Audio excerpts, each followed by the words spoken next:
जो भी crime labourers करते हैं गल्फ कंट्रीज में बाहर के देशों से आकर, उसमें से 50% क्राइम सिर्फ पाकिस्तानी अकेले करते हैं।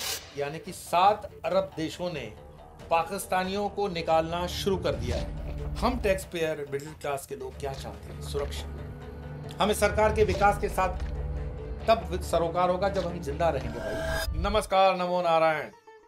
जगत का परिवर्तन, मैं कहूँ 1000 दिन, फिर कहूँ 100 दिन, फिर कहूँ पाकिस्तानी को सावधान। नहीं, सिर्फ मैं नहीं कह रहा हूँ।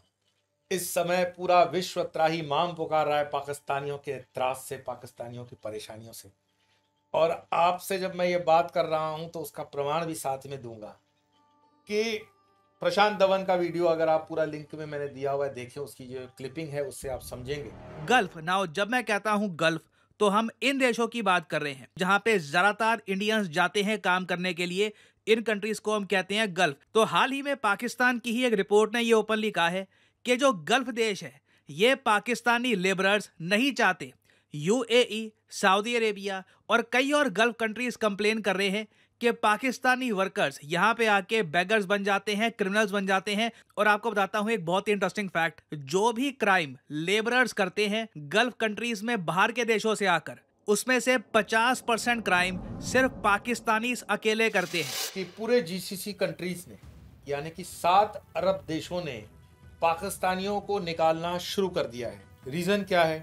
पहले तो ये समझे कि वो 7 देश कौन है। और मेरा सौभाग्य रहा है कि मैं जीसीसी कंट्रीज के अंदर रहा हूं और प्रत्यक्ष रूप से, प्रमाण रूप से मैं जानता हूं कि वहां पर पाकिस्तानी क्या कर रहे हैं। ये देश हैं Saudi Arabia, UAE, Qatar, Oman, Kuwait और बहरीन। इन देशों के अंदर अब पाकिस्तानियों को चुन चुन कर वापस भेज दिया जा रहा है। ये परिवर्तन कब से होता है? क्योंकि हर देश की अपनी खुफिया एजेंसी होती है जो उनको अपडेट देती है कि कहां से खतरा होने वाला है और क्या गड़बड़ होने वाली है। जैसा कि आप जानते हो, पाकिस्तान एक ऐसी फफूंद है देश, इस दुनिया की।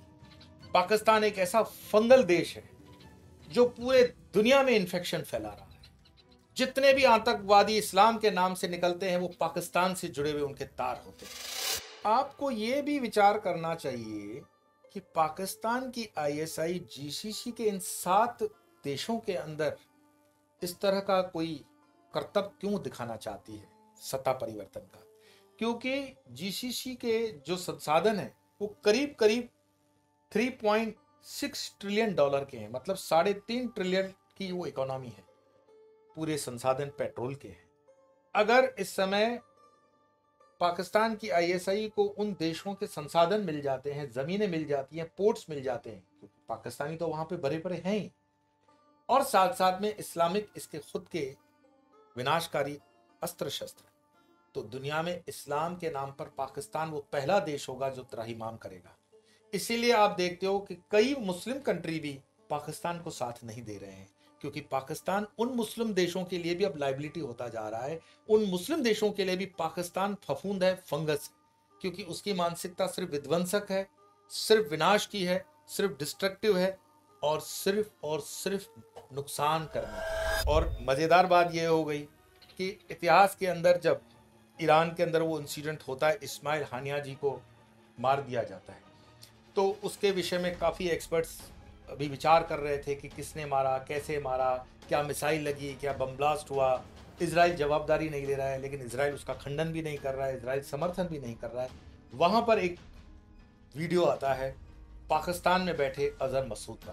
अजहर मसूद जैश ए मोहम्मद का भारत के अंदर वांटेड, मोस्ट वांटेड आतंकवादी, और वो दावा करता है कि इस्माइल हानिया की हत्या में इजराइल का हाथ नहीं, ईरान का ही हाथ है। भारत का मोस्ट वांटेड और पाकिस्तानी आतंकवादी मसूद अजहर ने इस हत्या के पीछे एक ऐसा दावा किया है जिसने इस हत्या की पूरी थ्योरी को ही बदल कर रख दिया है। मसूद अजहर ने इस्माइल हानिया की मौत के बाद एक संदेश जारी किया। इजराइल नहीं बल्कि ईरान के हाथ होने का दावा किया गया है। अब आप समझ रहे हो वो क्या कहना चाहते हैं कि प्रेसिडेंट ऑफ ईरान की ओथ सेरेमनी के अंदर, शपथ ग्रहण की विधि के अंदर, हानिया जो एज अ गेस्ट आते हैं उनको बुलाने वाला ईरान ही उनको मरवाएगा, ऐसा मसूद कहते हैं। ये कैसे वो कह सकते हैं? आप उसको हल्के में नहीं ले सकते हैं। दुनिया के अंदर जितने भी ये गुट हैं सारे आतंकवादी, ये गुट सारे अपने एक दूसरे के साथ ग्रे नेट के द्वारा कनेक्टेड हैं। आप जो ये वर्चुअल करेंसीज के खेल देखते हो, ये आतंकवाद को पहुंचाने की रसद है।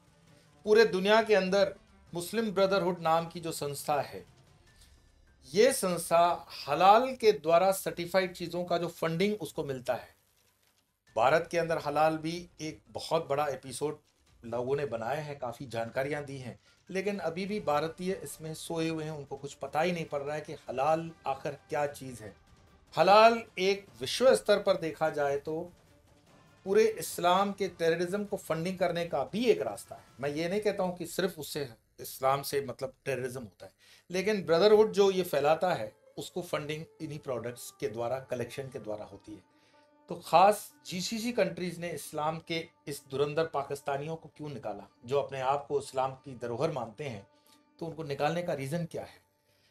पिछले दिनों जो आपने बांग्लादेश में देखा कि अचानक से 5 लाख की भीड़ प्रधानमंत्री के घर तक पहुंचती है, आपने यही भीड़ पहले इराक में देखी थी, आपने यही भीड़ श्रीलंका में देखी थी, आपने यही भीड़ पाकिस्तान के रोड्स पर देखी थी। ये भीड़ अनायास जमा नहीं होती है। और मैं अगर और एक कदम आगे बढ़ करके कहूँ कि भारत के अंदर भी कुछ आंदोलन जिसमें भीड़ इस तरह की आई, शाहीन बाग इत्यादि, वो प्रायोजित और नियोजित थे। उनको बिल्कुल प्रयोगात्मक रूप से कंडक्ट किया गया था। उसकी फंडिंग इंटरनेशनल फंडिंग होती है। और जब जीसीसी देशों को यह पता पड़ा, क्योंकि जीसीसी देशों में अरबों की जनसंख्या बहुत कम है, मूलतः उसमें जो जनसंख्या से ज़्यादा जनसंख्या है वो भारतीय अपने मुसलमान हैं, भारतीय हिंदू हैं, पाकिस्तानी हैं, बांग्लादेशी हैं, श्रीलंकन हैं, फिलिपिनो हैं और दूसरे देशों से भी वहाँ पर जो दूसरे सिटीजन्स हैं। लेकिन मूल निवासी अरबी माइनॉरिटी में चले जाएंगे। अगर आप सोचो अरबिस्तान के अंदर इस तरह की 2, 2.5, 3 लाख की भीड़ शेख के पैलेस तक पहुंचे, तो कुवैत में जैसे शेख सब कुछ छोड़ करके भाग गया था इराक के समय की लड़ाई में, इन शेखों को निकलना पड़ेगा।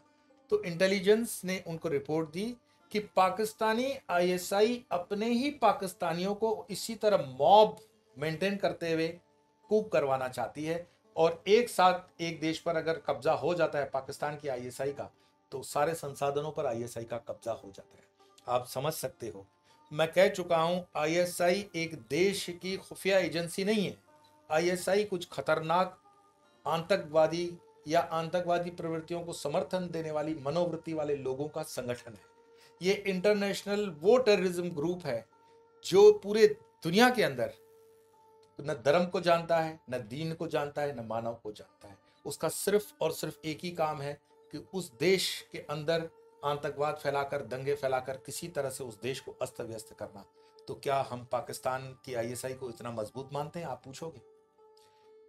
मजबूत मानने का कारण यह है कि जब जनता को उकसा करके आप किसी के पास ले जाते हो, जिंदाबाद मुर्दाबाद करवाते हो, तो उसकी तैयारी तो पुलिस या आर्मी को भी उस वक्त नहीं होती है। वो तो अचानक से भीड़ स्पॉट जमा हो जाती है, जैसे बांग्लादेश के अंदर हुआ। मैं बहुत आश्चर्यचकित हो गया कि भारत का एक ललन करके चैनल है, ललन ही है, उस बंदे ने 3 दिन के कर्फ्यू, 3 दिन के इंटरनेट बंद होने के बावजूद भी बांग्लादेश के छात्र नेताओं के जो 3 हीरो थे उसका न्यूज छाप दिया। भाई तुम्हें कान में किसने बता दिया कि ये 3 हीरो हैं? कौन तुम्हें बता रहा है उनके नाम पते? आप समझ गए होंगे, ये सब प्रायोजित है, ये सब डिजाइंड है, ये सब फंडेड है। और इसमें भारत के हिंदू नामधारी चैनल वाले भी, पत्रकार इसमें इन्वॉल्व है। ये सब एक सोची समझी रणनीति के अंदर चलते हैं। एक दूसरा रविश कुमार तो आप देख रहे हो कैसे डांस कर रहा है। उस आदमी का सेल्फ रिस्पेक्ट इतना गिरा हुआ है कि वो भारत के अंदर पेपर लीक को बांग्लादेश के पेपर लीक से जोड़ता है, भारत के चीजों को बांग्लादेश से जोड़ करके वो सिग्नल दे रहा है कि आप कब कर रहे हो ऐसा आंदोलन।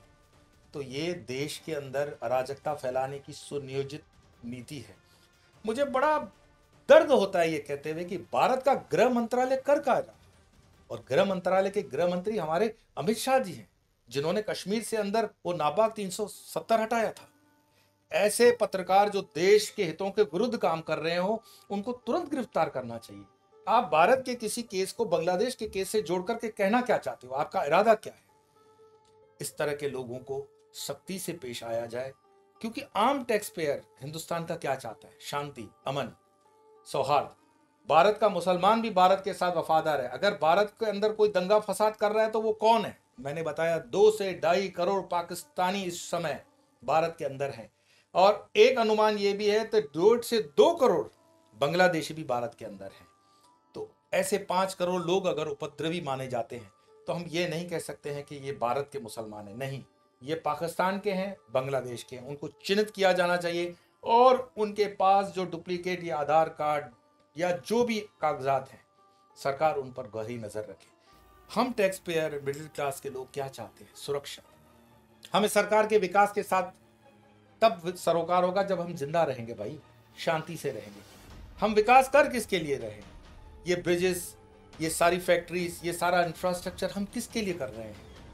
कि वो आतंकवाद की तरफ बस 4-5 लाख का जुलूस निकाल के आ जाएंगे। और जिस तरह फैक्ट्रियों में आग लगी, बांग्लादेश के हिंदुओं की फैक्ट्रियों में आग लगी, हिंदुओं के मंदिरों को गिराया, मुझे बताओ ऐसा कौन सा संत था, ऐसा कौन सा शंकराचार्य था जो बोले कि मैं अंबानी की शादी में गया हूं, अब बांग्लादेश भी जाऊंगा?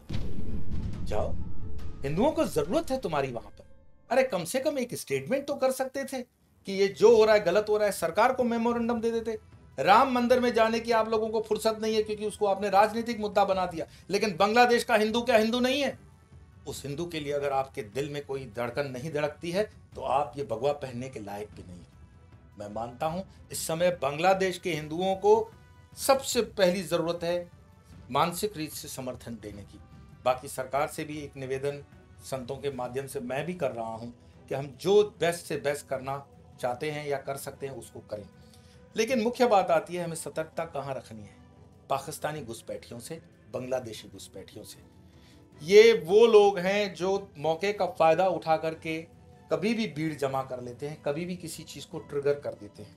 तो जिस चीज को मैं कह रहा था कि आईएसआई का प्लान था जीसीसी कंट्रीज के अंदर इतनी अराजकता फैलाना, और जीसीसी कंट्रीज की इंटेलिजेंस ने वो खबर दे दी अपने शेखों को, और उसमें एक पाकिस्तानी ने अच्छा रोल निभाया, वो था राहिल शरीफ।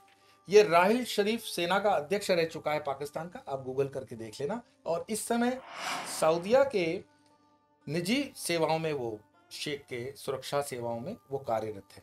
वो एकमात्र पाकिस्तानी है जो सऊदीया के शेख फैमिली के लिए सुरक्षा का कारोबार देखता है, और उसको पता है कि उसके देश की यह फफूंद क्या करने वाली है। इसलिए वो जीसीसी के अंदर से पहले से ही पाकिस्तानियों को हटाने का काम कर दिया गया। मैं दूसरा जो आपको चीज बताना चाहता था कि आज जिस वर्तमान परिस्थितियों के अंदर हम जी रहे हैं उसमें से आंख और कान खोल करके हमें देश में चलना बहुत जरूरी हो गया है। ये जो जाति जनगणना का पिछले दिनों संसद के अंदर मुकाम चला, या संसद के अंदर इस मुद्दे को उठाया गया, मैं एक बीबीसी की रिपोर्ट पढ़ रहा था। मैं टीम से कहूंगा कि वो बीबीसी की टीम जो रिपोर्ट है उसको भी आपको दिखाएं कि क्या मुसलमानों के अंदर जातिवाद नहीं होता? भारत के मुसलमानों में 72 फिरके हैं, और क्या इन 72 फिरकों की कभी आपने जनगणना का कोई आदेश पारित किया है? मैं कहूंगा माननीय राहुल गांधी जी से कि उनकी गणना के लिए भी आप संसद में खड़े हो जाओ और इसी तरह उंगली दिखा करके कहो खत्म, जाति गणना होगी, खत्म। तो करो। आप जो खेल रहे हो वो आग से खेल रहे हो, हिंदुओं के स्वाभिमान पर चोट कर रहे हो और हिंदुओं के पेशेंस को आप ललकार रहे हो। मुसलमानों के फुरकों में अगर हम देखें, जिसको हम कहेंगे सुन्नी है, हनफी है, देवबंदी है, बरेलवी है, मालिकी है, शाफाई है, हम्बली है, सल्फी है, वहाबी है, अहले हदीस है, सुन्नी, वोहरा, अहमदिया, शिया, इस्ना, अशरी, जैदिया, इस्माइली, शिया, दाऊदी वोहरा, खोजा, नुसैरी, 72 ऐसे फिरके हैं। उनकी जनगणना का क्यों नहीं आधार लिया जाता है कांग्रेस के? या सुप्रीम कोर्ट ने भी जब बिहार की उस जनगणना को पब्लिक करने की बात कही थी तो उसमें यह भी कहना चाहिए था कि हर एक की जनगणना होनी चाहिए। किसका क्या हिस्सा है पता पड़ जाएगा, किसकी क्या टैक्स है उसका भी हिसाब दे दो, कौन कितनी टैक्स पे कर रहा है, कौन सी जाति, वो भी हिसाब दे दो, कौन सी जाति ने कितने बलिदान दिए उनका भी हिसाब दे दो। तो सब कुछ दूध का दूध पानी का पानी आ जाएगा। लेकिन सिर्फ हिंदुओं के मानदंडों पर हमला बोलना ये ठीक नहीं। इस समय जरूरत है संतों को भी खुल करके बाहर आए और जो हिंदू अपना जनता है इनको ज्ञान दें, शस्त्र का भी शास्त्र का भी, क्या महिमा है, राम जी ने क्यों धनुष उठाया, सुदर्शन कृष्ण ने क्यों चलाया, काली के हाथ में क्या हथियार दिखाने के लिए होते थे क्या, शंकर का त्रिशूल क्या सिर्फ रखने के लिए होता था क्या। हम कब तक ऐसे निर्माल्य होकर के इन स्थितियों को देखेंगे। आज बांग्लादेश का हिंदू पुकार रहा है, चिल्ला रहा है, उसके लिए हमारे दिल में कोई भावना, कोई प्रेम और कोई फीलिंग है क्या, हम अपने आप से पूछें। और हम कितना अपने आप को अंदर भी सेफ महसूस करते हैं, उसका भी हम विचार करें। मैं सरकार से करबद्ध होकर के फिर से निवेदन करूंगा कि ये जो फर्जी पाकिस्तानी या अन्य देश के घुस आए हैं, इनको पहले निकालो। हमें विकास नहीं, सुरक्षा चाहिए। सुरक्षा, सुरक्षा और सुरक्षा, आंतरिक सुरक्षा। आज इतना ही, अगली बार फिर मिलेंगे किसी अन्य विषय को लेकर, तब तक के लिए।